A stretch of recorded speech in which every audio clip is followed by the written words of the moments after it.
Tem uma coisa que você fala nas suas redes sociais que eu tenho muita curiosidade em entender melhor. Você defende o direito penal do inimigo para faccionados.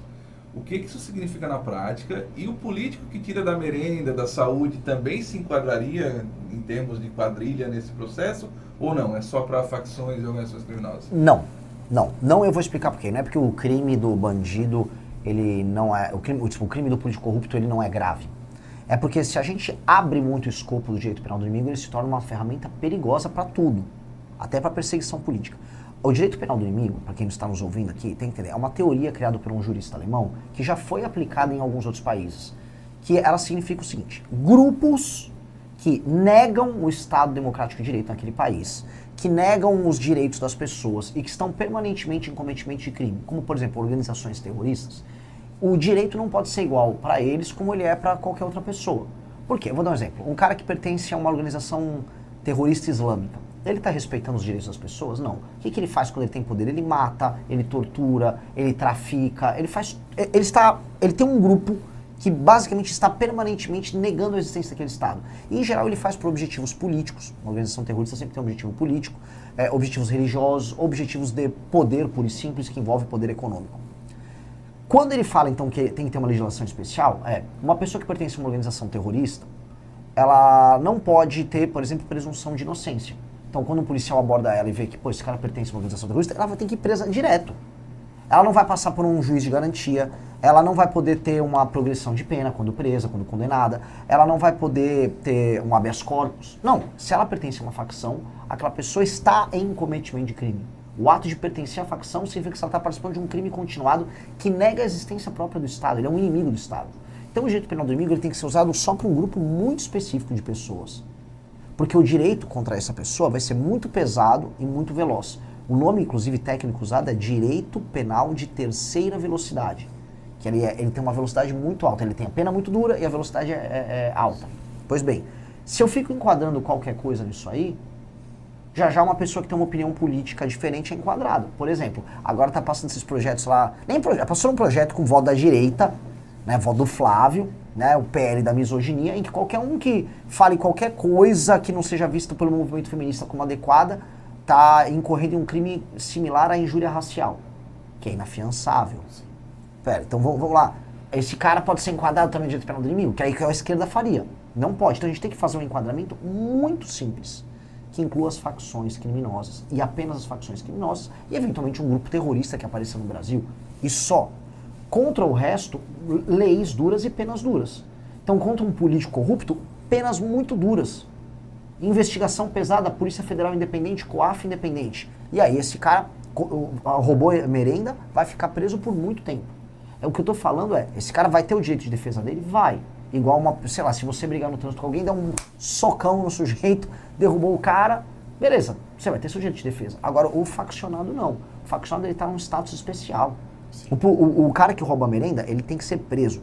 Mas ele não está participando de um grupo que está torturando pessoas, que está tomando áreas do território brasileiro e retirando o direito de ir e vir das pessoas. Seleciona se a filha de uma pessoa que mora numa comunidade, se ela for bonitinha, se ela vai ou não vai namorar com alguém, se ele gostou dela, ela tem que fugir de lá se ela não quiser. Senão ela até é estuprada, como acontece em alguns lugares.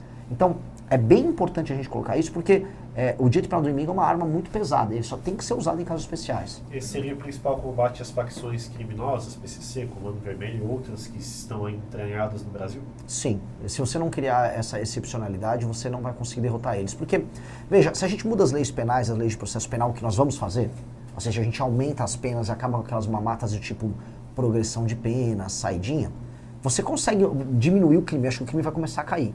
Porque o bandido ele tem que ter certeza da punição e ele tem que saber que as penas são altas.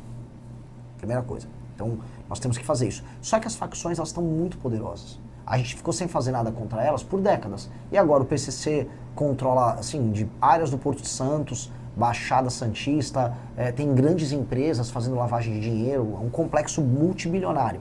O Comando Vermelho que contrata, vamos dizer que é dono de áreas do território brasileiro. Fui entender que lá em Criciúma, aquela favela que eu visitei ali, o Pinheirinho, é com uma facção que é ligada ao Comando Vermelho.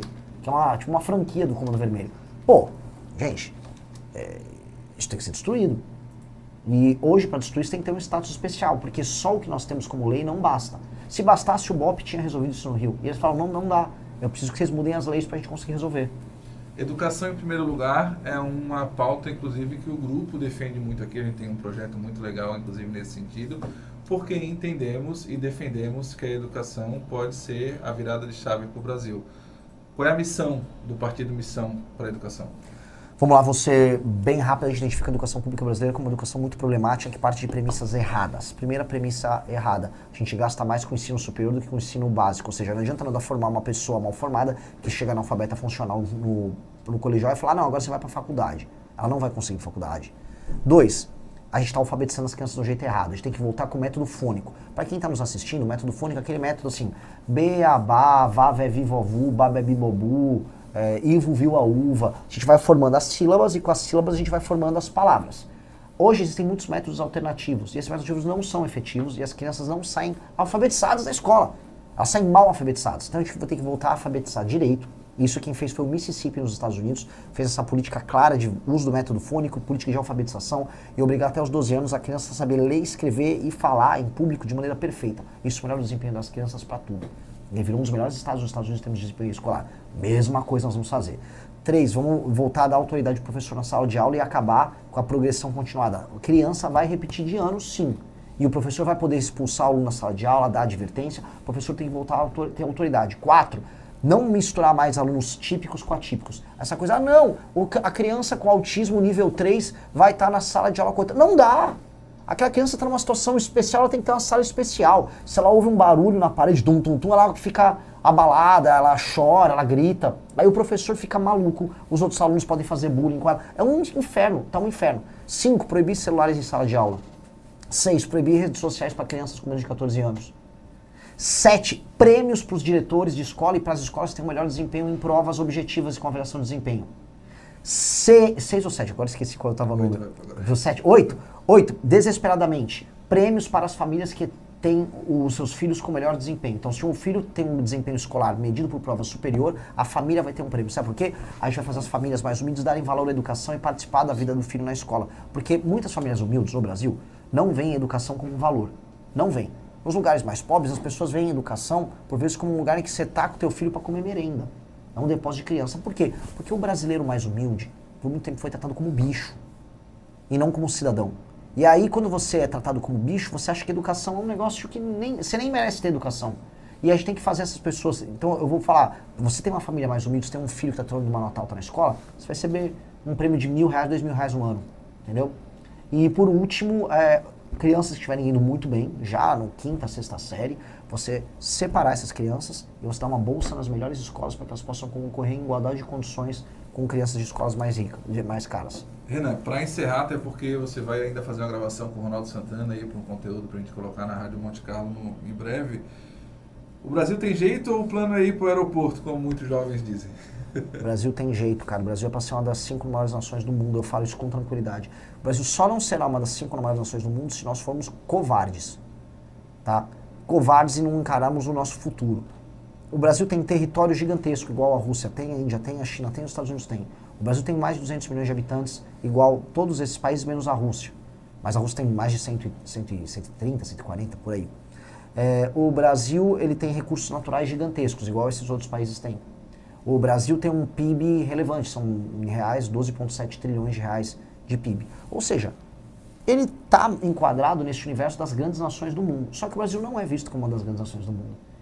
Então, se a gente olha o Brasil como uma grande nação do mundo, ele será um grande lugar para se viver, para construir família, para você construir empresas, para você entender aqui como um polo exportador de cultura para o restante do mundo. Só que a gente não se vê assim, a gente se vê como um lugar podre, reles, que as pessoas chamam de hostil, tomado pelo tráfico, sem ambições.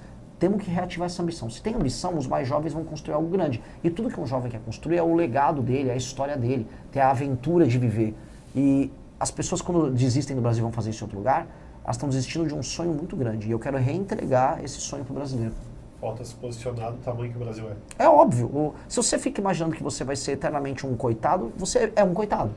E a gente não tem que pensar, não, a gente não é um coitado. A gente é para ser uma das 5 maiores nações do mundo. A Índia é um país muito mais problemático que o Brasil. Sistema de castas, não tinha saneamento básico, população muito pobre, população ignorante em muitos termos, uma religião complicada em muita coisa. A Índia nunca aceitou a posição dela de nação pobre.